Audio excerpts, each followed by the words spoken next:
Today, we're going to be ranking signs that you are addicted to the gym from S tier all the way down to D tier. If you have some of these S tier signs, you might be a gym cell. The first one is having a SoundCloud playlist. No one uses SoundCloud except gym guys who listen to some very odd fucking music. I am that guy. Yeah, this is when your dopamine receptors get so fucking fried from just normal music. You have to go to the depths of SoundCloud. It's like the Android for music. I mean, anyone that has an Android is just a little bit weird, just a bit on the spectrum. The same applies with SoundCloud, guys. That offended some people last time we mentioned Android. So guys, it's okay if you have an Android. It's okay. Yeah. It's just a little bit off, you know? I think this is like a beginner gym thing, because this is when you get into hard style and things like that, and then you get over it. Like, it's just overstimulating. You'd rather just play nothing. So I have to put this in like B tier, man, because I think everyone downloads SoundCloud. Next, we have still going to the gym when you're on vacation. So you're using the hotel gym or you're trying to find a gym wherever you go. I think this is when you know you're pretty locked into the gym, because guys that aren't 100% set on their gym journey will find any excuse not to go to the gym.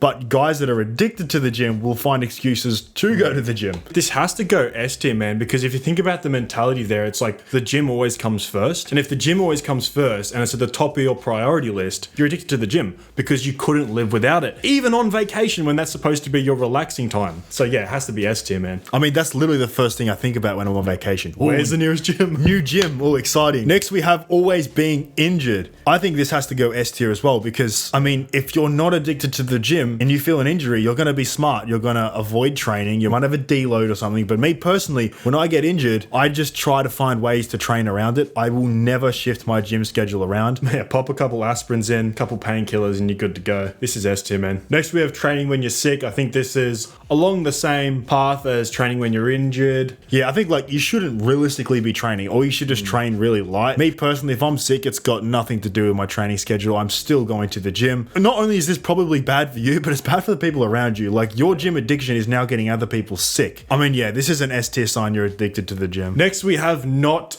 partying. Now, I don't think this is the biggest sign, because realistically, partying for a lot of people just does nothing. And I think if you've partied before, if you've went extremely hard, I'm talking truly hard, like Aussie hard, you've partied as hard as a true Aussie, you know that it's just not really all that it's cracked out to be, or you're kind of just over it. So I think if you do party that hard, you know it hinders your gym. And even if you just go every once in a while, you're going to make nowhere near as much progress. I mean, yeah, even guys that don't go to the gym kind of get over partying. I'm going to put this into C tier. That's not to say you don't party at all. Yeah, celebrate your wins. But I think partying every single weekend is going to severely hinder your gym progress. Next, we have tracking your lifts in the gym. Barely anyone does this, surprisingly. Like, I don't really know anyone that actually tracks every single lift. And I think it's something that's really good to do. I mean, me personally, I thought, oh yeah, I could just sort of track it in my head, go off intuition, just train as hard as I can, and I'll naturally progressively overload. But I find if I don't actually set a number that I want to achieve, I don't set an actual amount of reps, usually I will just default to doing the same thing as last week. And then you kind of forget what exercise you did and when.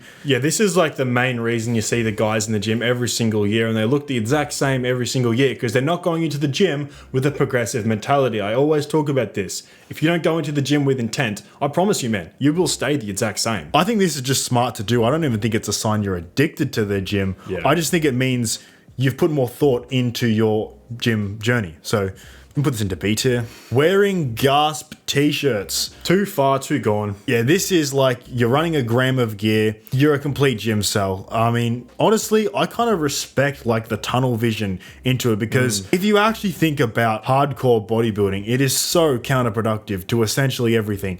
You're harming your health. There's barely any money in it. Everyone kind of just thinks you're a bit odd. And I have nothing against hardcore bodybuilders. I don't think they're odd. Honestly, I just think you want to achieve something, so go for it. But the actual return on investment of being a hardcore bodybuilder is terrible. It's objectively shit, boys. There's just so many better sports. Yeah, I'm going to put this into S tier. Yeah. Tracking your nutrition. So this is kind of the same as tracking your lifts. I mean, if you're actually serious about making progress, you're going to need to track things and know what you're putting into your body. Now, after a while, you will sort of get a good idea of what you're eating, what foods contain what, and you almost have a different vision for foods when you walk through the shops. Other people see the marketing, you purely see the macronutrients. Yeah, this is going to yield you the most results. It has the best ROI. And the guys inside the school group, this is honestly when I think they've noticed the biggest change, when they've actually followed the diets that are inside there, or they've gone into our app and they've actually stuck to a plan and they started tracking shit. That's when they really start to see results. So I think this is necessary for anyone that's going to the gym. I mean, if you want to not waste your fucking time, you'd be doing it. I actually think this is a pretty advanced thing to do, especially if you're tracking every single day, every single meal, because it does take time out of your day. And people do think you are insane. I mean, even just eating healthy is kind of seen as abnormal now, which is wild. I mean, if you eat healthy, that's called a diet, but that's just normal eating. I'm gonna put this into A tier. Next, we have meal prepping. This does kind of go along tracking, but it's also not at the same time. It's because you track it once and then you kind of just know what you're eating. I think this is just a phenomenal way to make progress because you can set a goal, you can adjust your meal plan as such, and then results become seamless, effortless. Once again, the guys in the school group, this is when they notice the most results because you can't really cheat on your diet. Yes, you can go out of your way, but if you just buy everything at the start, then it's completely out of your mind and you just know what you're eating, especially if you create yourself a sustainable plan. I don't really think this is a sign you're addicted to the gym, honestly. It's just something that's smart to do whether you train or not. Even if you're just a normal person that doesn't lift and just wants to save some money and save some time, why wouldn't you meal prep at least some of the meals for the day? At least like lunch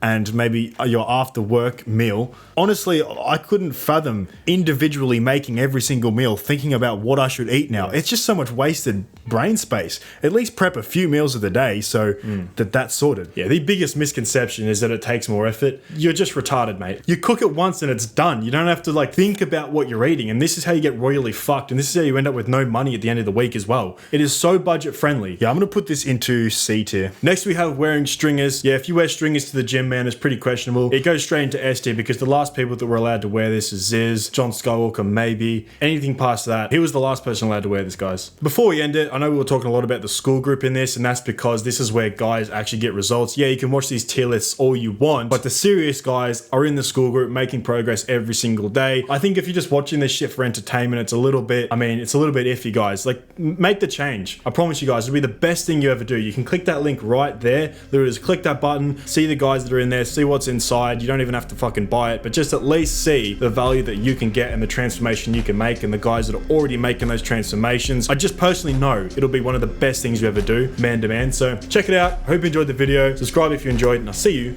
in the next one. Peace.